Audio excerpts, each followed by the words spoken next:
Señor, te damos gracias en esta mañana en el nombre de nuestro Señor Jesucristo, porque tenemos la libertad para abrir tu palabra, tenemos tu Espíritu Santo como promesa para enseñarnos lo que nosotros a veces no podemos entender.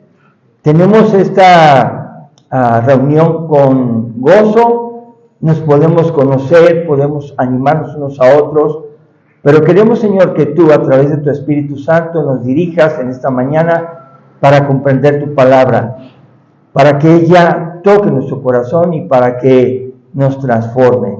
Gracias, Dios, porque tú eres el que tienes el plan de salvación y no fallas nunca. Te pedimos que nos dirijas en el nombre de nuestro Señor y Salvador Jesucristo. Amén. Amén.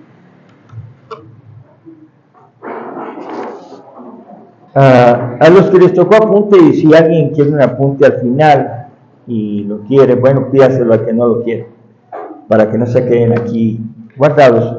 El mensaje del día de hoy es: transformados de enemigos de Dios a amigos de Dios. Transformados de enemigos de Dios a amigos de Dios. Hay que ser claros como la Biblia es clara. Si alguno dice que ama a Dios, lo tiene que evidenciar con sus hechos. Y una persona, no por hablar y decir que ama a Dios, lo ama. Esto lo conocemos en nuestra naturaleza humana. Hay muchas personas que dicen que quieren a la otra y la están engañando y quieren sacar nada más el provecho de la otra persona. Y no lo sabemos. No nos podemos dar cuenta porque dice que me quiere mucho. Pues sí, lo dice, pero sus hechos, no, es que tú no lo ves. Él lo dice con todo su corazón y sus hechos. Entonces, las personas que creen una relación superficial fracasan. Y por eso la iglesia no tiene que ser superficial, tiene que ser transformada de ser enemigos de Dios a amigos de Dios. Los amigos de Dios escuchan su palabra y la obedecen. Los enemigos de Dios escuchan su palabra y la desobedecen. Recuerden ustedes que Satanás conoce la palabra de Dios, pero la desobedece. Y los hijos de Dios, verdaderos, auténticos, genuinos, oyen la palabra de Dios y dicen: entonces así es lo que quiere Dios. Y dejan de hacer lo malo que hacían. Por eso algunas personas equivocadamente quieren leer palabras que no existían en aquellos tiempos y no creen que está mal. Sin embargo, tenemos que permitir que la palabra nos transforme. Y voy a resumir lo que hemos avanzado en alguna predicación anterior, que dijimos: si Dios quiere. Hacer las cosas si Dios quiere. Recordemos que esta carta la escribió Santiago, también conocido por Jacobo, hermano de Jesús en Jerusalén, alrededor del año 49 después de Cristo, y está dirigida a las 12 tribus de Israel dispersas desde el año 721 a.C., cuando fueron llevadas cautivas por los asirios. Y ahora esta carta es para todos los redimidos por Dios en todas las épocas. Esto es para nosotros también, para vivir agradándole a Él, a Dios, y no a la sociedad. La sociedad impone maneras y estilos de vivir, impone lenguajes, impone modas, impone ideologías, impone cosas que le benefician a la sociedad y al comercio. Y las personas que no conocen a Cristo no se dan cuenta del comercio tan intenso que hay, el beneficio económico que tienen las personas que establecen las modas y que hacen cambiar muchas cosas. Pero hermanos, la iglesia tiene que ser diferente al mundo. Voy a parafrasear lo que Douglas J. Moo dice en su comentario de Santiago. En la actualidad hay más traducciones, comentarios y predicaciones sobre la Biblia, más que nunca. Lo que no queda claro es si se obedece más la palabra de Dios. La palabra de Dios debe regresarnos nuevamente a un cristianismo estimulante y transformador. ¿Qué estamos diciendo? Biblias hay muchas, estilos hay muchos, tamaños de letra hay muchos, de estudio hay muchos y muchas versiones, claras y más claras y bueno. Pero hermanos, la Biblia está siendo leída y está transformando a las personas. Es curioso. Aunque una persona de esta, ¿cómo se llama? Douglas, se queda pensando que si así como hay un montonal de Biblias, se obedecen. Entonces, el mensaje de hoy, transformados de enemigos de Dios, amigos de Dios, es una cosa que Dios quiere hacer. Y es su voluntad. Pero saben una cosa, a veces nos distraemos y dejamos de cuidarnos a nosotros mismos y cuidamos a las guerras que hay en el mundo. Hay muchas guerras. ¿Y qué está pasando allá? Y viene otra vez el comercio de la noticia y viene otra vez para que ustedes y yo estemos metidos en la información. Y estamos diciendo, unos por un lado, estos tienen la razón. Y por otro lado, estos tienen la razón. Pero una cosa les quiero decir. Si la Biblia dice, no matarás, ¿quién tiene la razón si los dos matan? Aunque se digan que son hijos de Dios. Esto nos llama la atención porque hay muchas personas que se dicen cristianas y siguen pecando, siguen haciendo la desobediencia. Bueno, ¿y eso qué? No, hermanos, la Biblia no es para decorar la sala ni para dormirte en la noche. La Biblia es para transformar tu vida.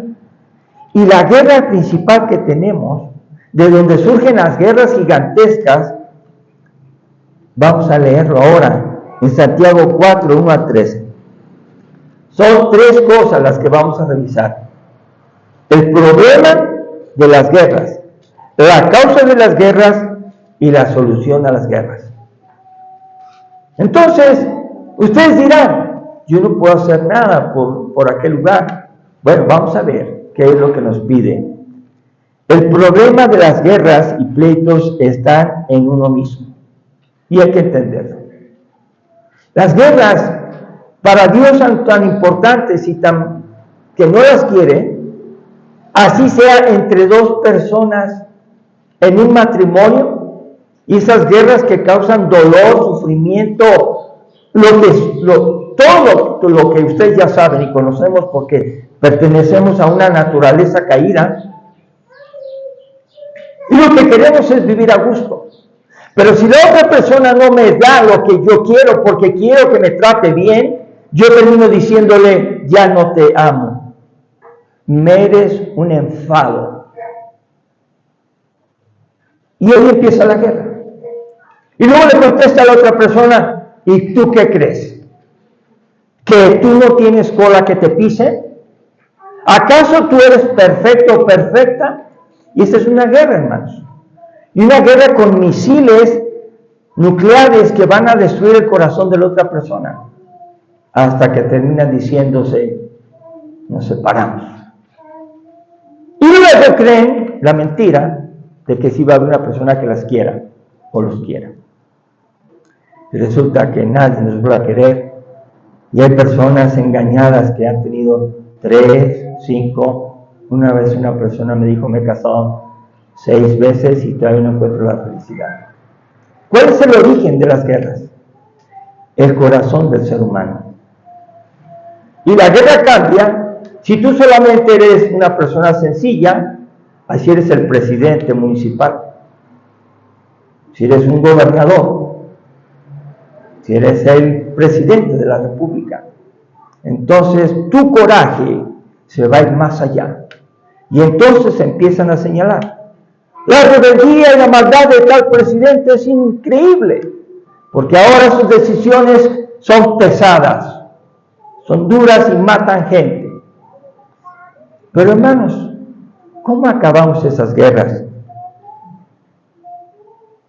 Dice en Santiago capítulo 4, verso número 1, la pregunta: ¿de dónde vienen las guerras y los pleitos entre vosotros?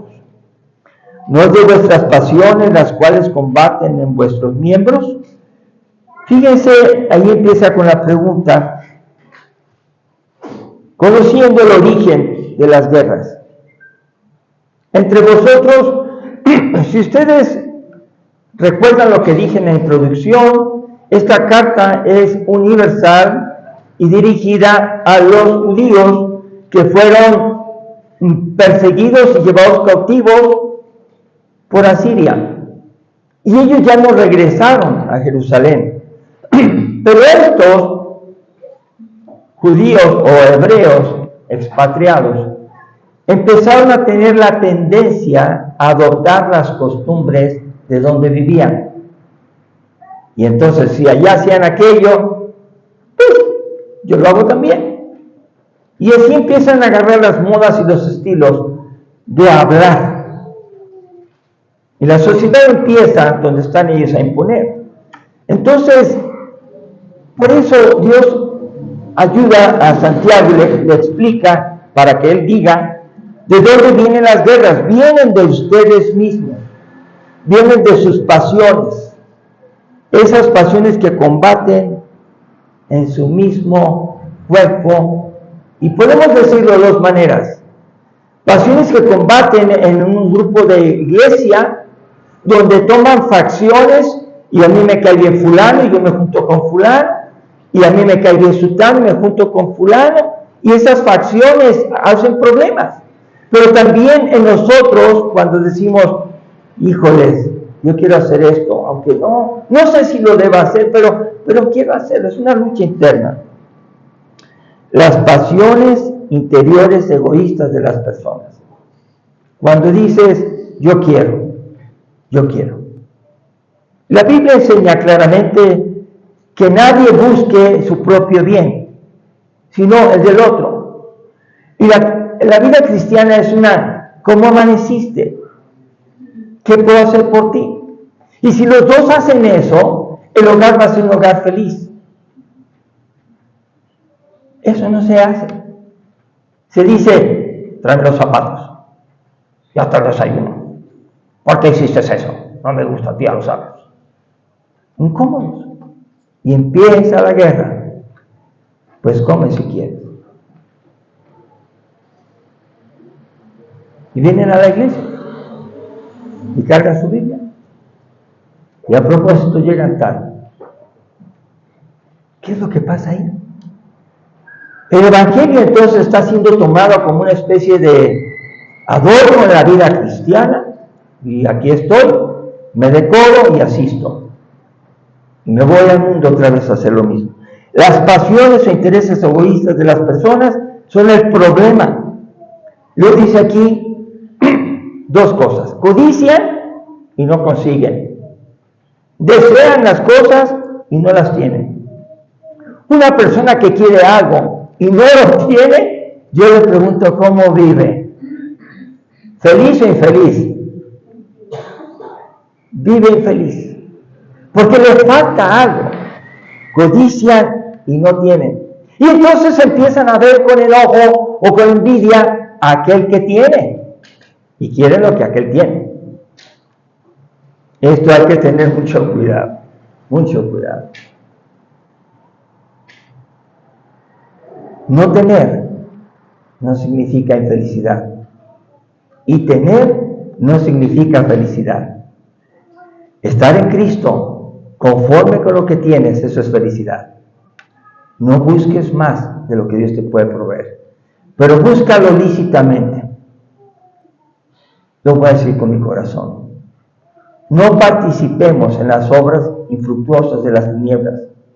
No vendamos alcohol, no vendamos cigarro, no vendamos marihuana, no vendamos droga, no vendamos todo aquello, no entreguemos chismes, no hagamos cosas terribles que dañan a las personas y hacen la guerra. El Evangelio debe ser tomado en serio. Matan y arden de envidia sin alcanzar. La Biblia nos enseña que, verso 2, codicia si no tenéis, matáis y ardéis de envidia y no pueden alcanzar. Entonces hay personas peleándose y se acostumbran a vivir peleándose hasta que se separan. O hasta las tristes historias que tenemos en la sociedad y que a veces son tristeza para la iglesia porque no les evangelizamos. Y una persona mata a la otra y se mata a él. ¿Conocen esas historias? El Evangelio no llegó. Y si llegó, no se meditó. Y si no se meditó, no se aplicó. Y entonces dice aquí, combaten y luchan y no obtienen sus deseos.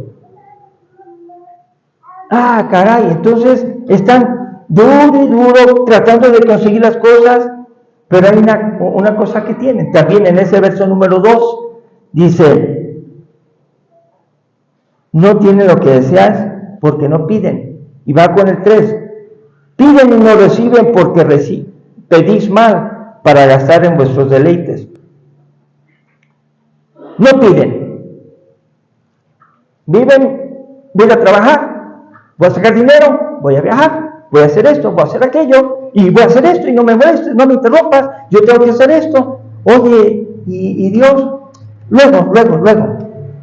Y sabe una cosa, que no solamente no oran, y cuando oran o piden, dame más bendiciones económicas. Ya tengo uno, pero quiero 2. O el que tiene 2 dice, ya quiero 3.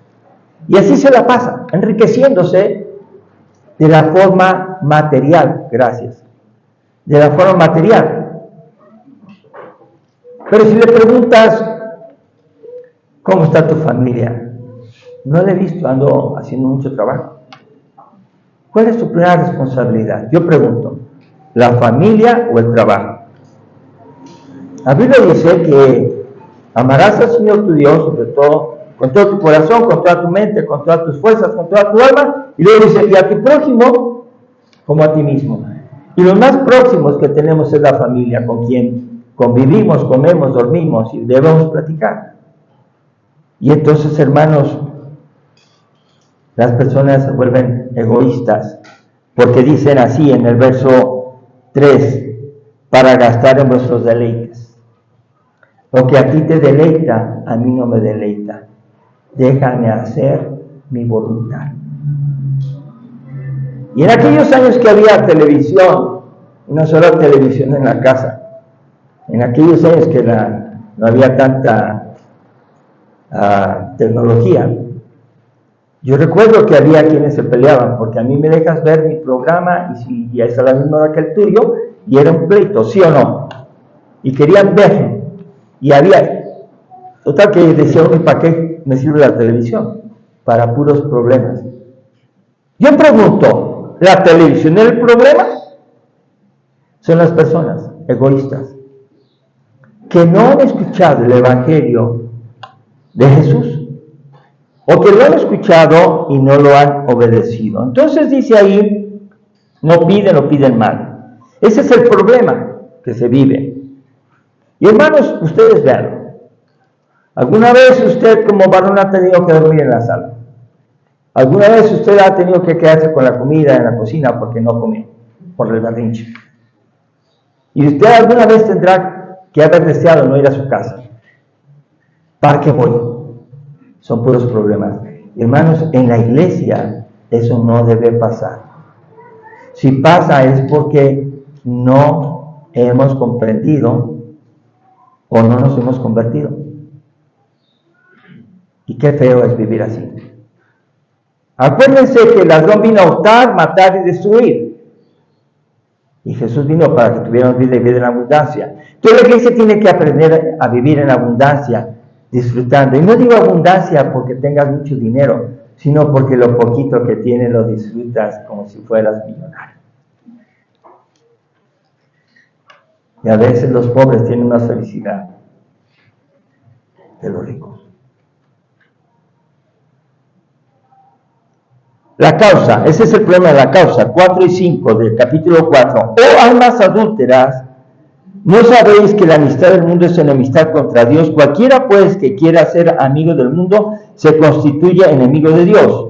¿O pensáis que la Escritura dice en vano, el Espíritu que Él ha hecho morar en nosotros nos anhela celosamente?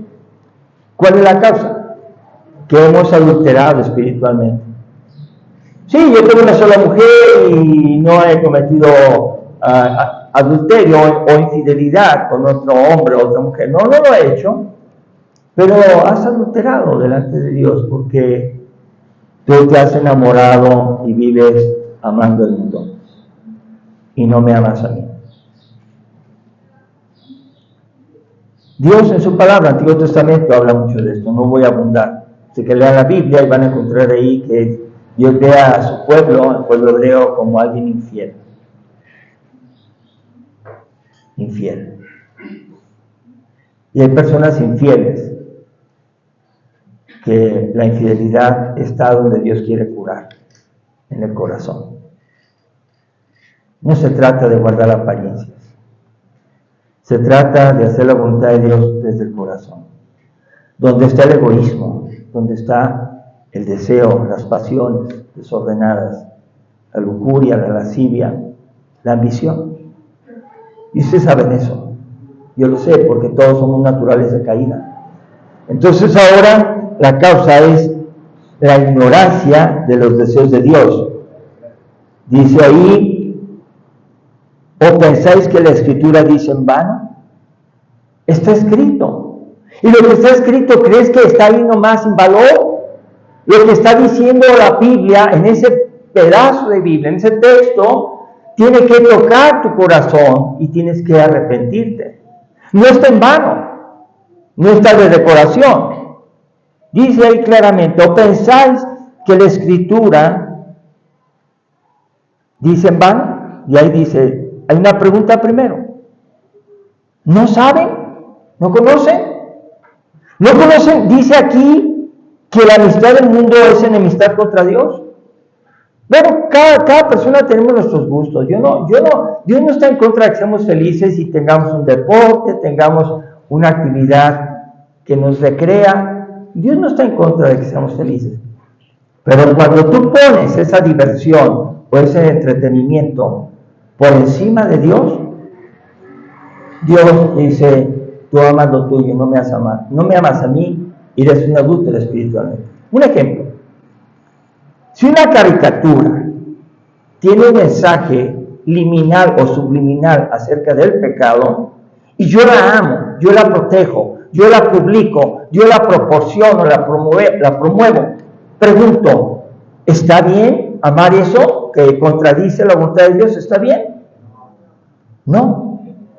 ¿Y por qué lo hacemos? Y decimos porque así se usa. Porque es de moda, porque está en oferta. Y las personas venden lo que no deben porque ofende a Dios. ¿Y cómo sabemos que lo ofende? El mundo está cada día buscando sacar el dinero y la felicidad de las personas a través de maquinitas que le pones una moneda y te promete que te va a dar más. ¿Han visto eso? Y ven personas que están echándole moneditas, ¿sí o no? Y esperan. Algunos sacarán, otros no, pero están hechas para que gane el que las tiene y gane el que las colocó. Yo pregunto, ¿es lícito para Dios que hagamos ese engaño? Que le hagamos ver a la gente que con eso vas a ser feliz, que trae tus 20, 50, no sé cuánto dinero y te va a dar 100 o 1000. Eso no es lícito. Eso es pecado. Y eso es adulterio espiritual. Entonces, hermano, yo veo eso en una tienda y yo digo, no lo hago. Pero mire, que usted con esto va a ganar. Y sí, cierto, si gana sin hacer nada. La gente contenta y va y le echa el dinero. Eso es adulterio espiritual. Cuando uno ama más el dinero o las ganancias o la actividad sin amar a Dios por egoísmo. Yo de aquí saco lo suficiente. Si no vendiera eso, no gano. Hermanos, hagámosle caso a Dios. Amar el mundo es tener enemistad con Dios, es adulterio espiritual. Y luego dice la segunda parte, el Espíritu de Dios que nos ha dado, nos anhela celosamente. ¿Qué quiere decir? Que nosotros los cristianos tenemos dentro el Espíritu Santo. Y Él quiere que estemos para Él, para su servicio. Él quiere que llenarnos de amor, gozo, paz, paciencia, fe, benignidad, bondad, templanza, mansedumbre. Quiere que seamos eso. Él nos anhela que se desarrolle ese fruto en nosotros. Pero a veces hay todo lo contrario. Amor, odio. Gozo, tristeza. Paciencia, desesperación. No sabes esperar. Y si quieres, y si no ven. Ah, caray. Eso es adulterio espiritual. Y el Espíritu nos quiere gobernar. Entonces yo tengo que saber decir, Señor, voy a tal lugar, si tú quieres. Y no quiere, pues no, ya, no pasó nada. Pero a veces vamos porque vamos. Esa es la causa, nuestro pecado en el corazón. Entonces, hermanos, no tiene caso que a una persona se le obligue a hacer algo. Y he citado este ejemplo, vuelvo a citar. Hay personas que le dicen, la autoridad le dice, párate. Y así como ven, no se para. Pero la autoridad dice que te pares. Que te pares, estoy hablando. Eso es la autoridad. Y no se para. Y por fin se para. Y en su corazón piensa, aunque esté parado, estoy sentado. Aunque me haya parado, mi corazón es estar sentado, nomás porque me está obligando. Y para que no digan, ¿me entienden? Dios no quiere eso. Dios no quiere que te obligue a alguien a hacer lo que tú tienes que hacer, porque el Espíritu Santo te dice, estás haciendo mal, no lo hagas, ya arrepiéntete, deja eso, ya es tiempo, ya abandona eso. La solución, ¿cuál es? El problema es nosotros, las pasiones interiores. La causa que hemos amado más al mundo, y la solución es que debemos ser humildes delante de Dios. ¿Qué es ser humildes? Señor, yo voluntariamente me subajo, yo me inclino hacia ti y tú mandas y yo obedezco. Ser humilde es decir, eres mayor que yo y obedezco. ¿Qué es lo contrario a la humildad? Pues es el orgullo. Si quiero voy, si no quiero no voy. No me estás presionando. Solo Dios puede cambiar el corazón. Y si una persona insiste, yo he llegado a la conclusión, como dice la Biblia, si Dios no edifica la casa, en vano trabajan los que la edifican. Es por demás que estés levantándote muy temprano, de madrugada, y vayas tarde a descansar, pues solo Dios, asomado, dará el sueño. Entonces, si alguien no quiere, yo lo respeto y dejo que haga lo que quiera. Yo no soy el juez. ¿Cuándo vamos a dar cuenta de nuestros hechos secretos? O de nuestros hechos evidentes. ¿Cuándo vamos a dar cuenta? Cuando muramos, estamos en la presencia de Dios, en el juicio final. Y Él no va a dejarse engañar. Él va a decir, eso no lo quería yo, y tú lo sabías.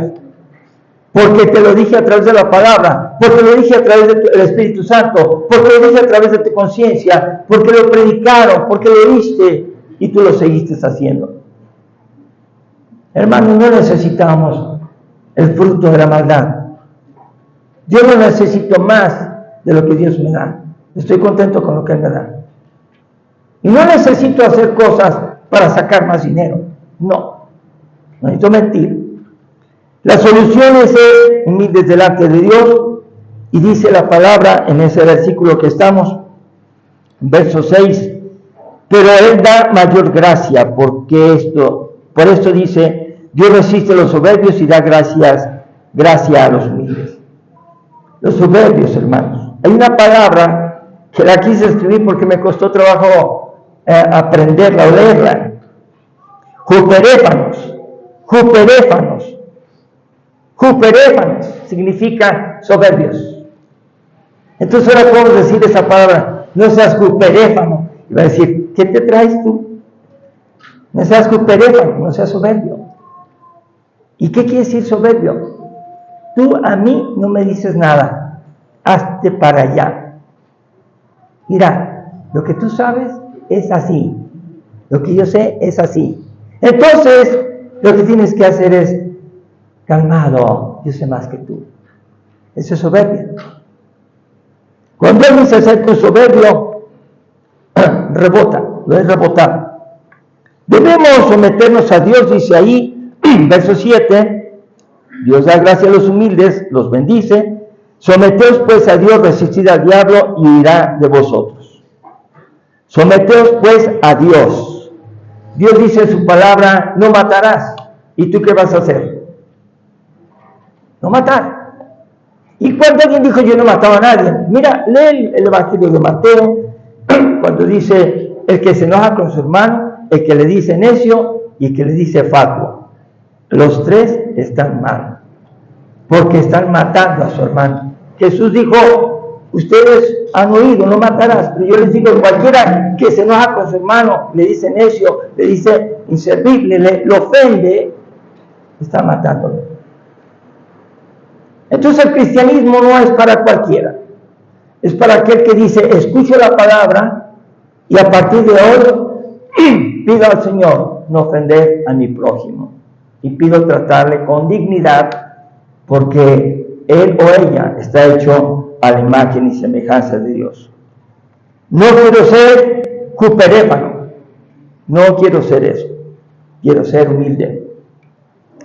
Debemos someternos a Dios y resistir al diablo y el resultado será que el diablo irá. Hermanos, tampoco le den tanto valor al diablo, no le den. Que el diablo me hizo, no es cierto, eras tú. Es que el diablo, no es cierto, el diablo no tiene la fuerza porque si estás en Cristo, el mensaje es que tú hagas la voluntad de Dios, que lo resistas al diablo y digas, no voy a hacer lo que tú dices, voy a hacer lo que Dios dice. ¿Y qué va a hacer el diablo? Va a ir.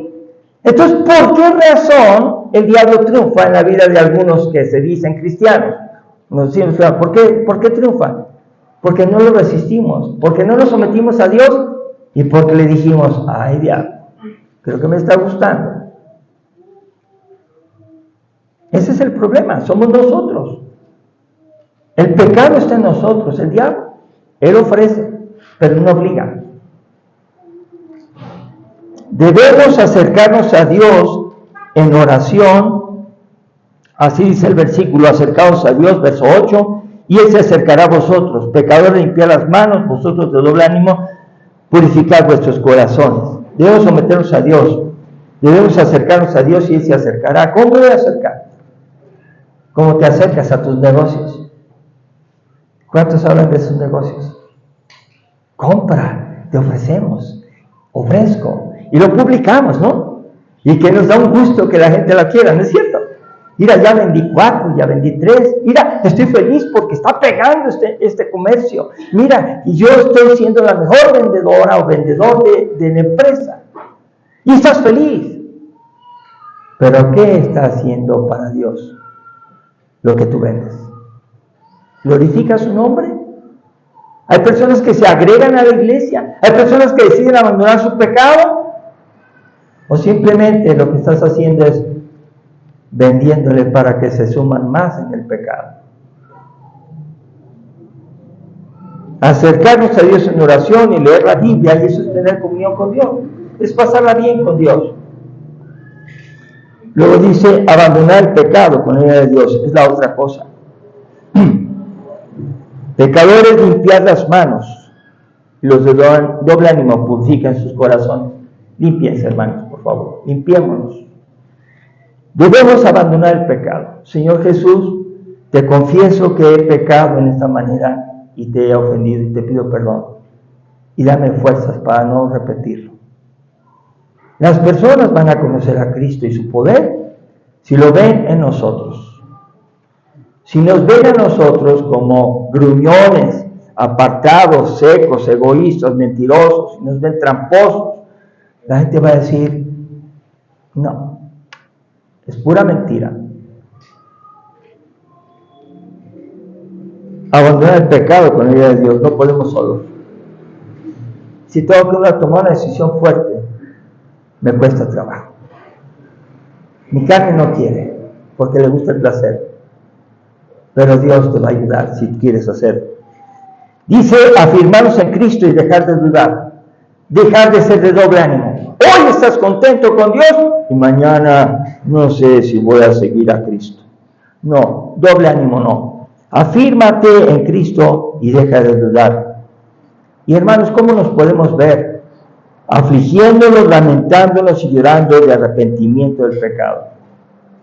Hermanos, debería darnos dolor lo que hemos hecho mal y que estamos haciendo mal. Y debiéramos ver así como un examen. Señor, ¿te gusta esto? ¿Qué hago? ¿Te gusta esto? ¿Qué hago? ¿Te gusta esto? ¿Qué hago? Y va a decir, sí, pero esto no me gusta. Y debemos decir, ¿por qué no te gusta? Y Él te va a responder en su palabra. Y lo que tenemos que hacer es afligirnos, sufrir y abandonar el pecado porque estamos mal. Él nos va a ayudar.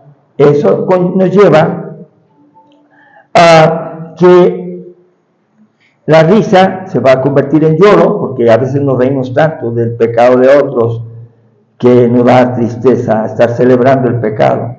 Y nuestro gozo se va a convertir en tristeza cuando veamos las consecuencias que logramos. Y termina diciendo, humillaos delante del Señor y Él os exaltará. Humillaos delante de Dios para ser exaltados. Si yo quiero estar en la presencia de Dios y levantado, sin avergonzarme, es porque he decidido obedecerle humildemente y Él me va a reconciliar. Y reconciliar, hermanos, no solamente Él y yo, sino con nuestros prójimos. Vamos a vivir en paz entre todos. Esta es una iglesia maravillosa, decir, ay, casi el diablo, pero no, mire, Cristo me dio facilidad para hacer esto. Ayudé, visité, perdoné, serví, tanto gozo va a haber. Humillar delante de Dios y después vamos a ser exaltados. Tal vez ahorita no sea alguien que te felicite y haya más que te digan, ya no vendes eso, ya no distribuyes esto, ya no te dedicas a eso. No. Y tal vez no te digan que qué bueno, te digan estás perdiendo. Tú le vas a decir, lo que para el mundo es pérdida, para Cristo es ganancia. ¿De qué sirve si el hombre ganare todo el mundo y perdiere su alma? Conclusión, la guerra inicia dentro de uno mismo. No le busquen. Para que haya paz en los países en guerra, es que los gobernantes tengan paz en ellos mismos.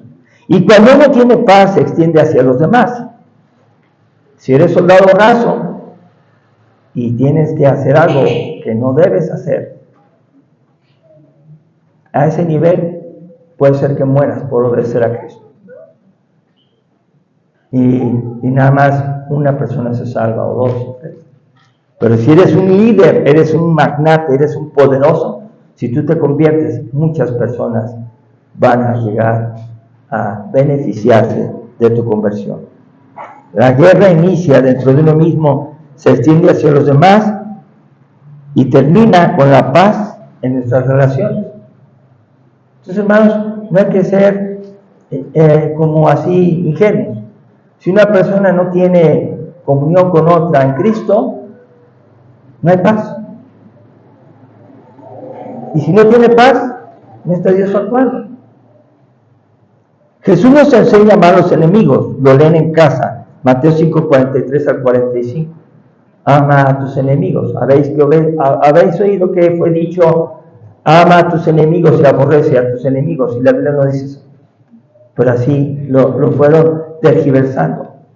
Se puede amar a los amigos, pero odiar a los enemigos. Y la Biblia no dice eso. nos enseña a vivir con humildad. ¿Quién nos enseña? Filipenses capítulo 5 al 8 nos enseña que Jesús, siendo en forma de Dios, no estimó el ser igual a Dios como una cosa que aferrarse, sino que se despojó a sí mismo, y tomando forma de siervo, se hizo hombre, tomando forma de siervo, se humilló a sí mismo, haciéndose obediente hasta la muerte y muerte de cruz. Jesús es el ejemplo de no hacer guerra. Jesús es el ejemplo de no ser usado para traer guerras. Entonces vamos a orar por 4 puntos para terminar. Vamos a orar para depender del poder de Dios. Yo quiero depender del poder de Dios, no del poder de la empresa, no del poder del dinero, no del poder de la fama, no del poder de mi belleza, no del poder que yo tenga. No, quiero depender del poder de Dios. 2. Oremos para ser humildes, para que se nos quite el ser juperéfano, soberbio, para que se nos quite. Y oremos. Ahora, ¿quién va a orar? Pues hágalo. Y su vida se va a ir cambiando. Vamos a orar para mostrar una fe verdadera, no una fe parcial, una fe así como sencillita. Hay que orar por una fe verdadera. Y último punto, vamos a orar sinceramente para renunciar a yo quiero, y para vivir diciendo y haciendo lo que Dios quiere, solo para su honra, porque Él es digno de esto, y esto le glorifica. Amén. Vamos a orar. Meditemos en su palabra ahorita, en casa, y hagamos su voluntad. No hay quien lo pueda obligar a usted. Si usted no quiere, no lo va a hacer. Pero si usted escucha la voz de Dios, no endurezca su corazón hoy. Y haga. Vamos a ponerse de pie, vamos a orar. Dios, te damos gracias en estos momentos por tu palabra, porque tu propósito es transformarnos de enemigos tuyos a amigos tuyos. Tu palabra nos enseña en Jesucristo que si te amamos, guardamos tus mandamientos. Y si guardamos tus mandamientos, entonces somos tus amigos. Señor Dios, ayúdanos como iglesia a esparcir este mensaje al corazón de todos, y que las guerras entre nosotros terminen haciendo tu voluntad y no la nuestra. Te pedimos que toque nuestro corazón y nos fortalezcas, porque lo necesitamos, porque solos no podemos. Gracias, Dios, por tu misericordia, por tu paciencia, por tu amor, por Cristo Jesús, que murió en la cruz para cubrir por nuestros pecados. Y gracias porque no es por obras para salvar nuestra vida, sino es por fe en ti, Señor Jesús, por tu regalo. Pero también nos has enseñado que hagamos las obras que preparaste de antemano para que anduviésemos en ellas. Te pedimos tu bendición en el nombre de nuestro Señor Jesucristo. Amén. Amén.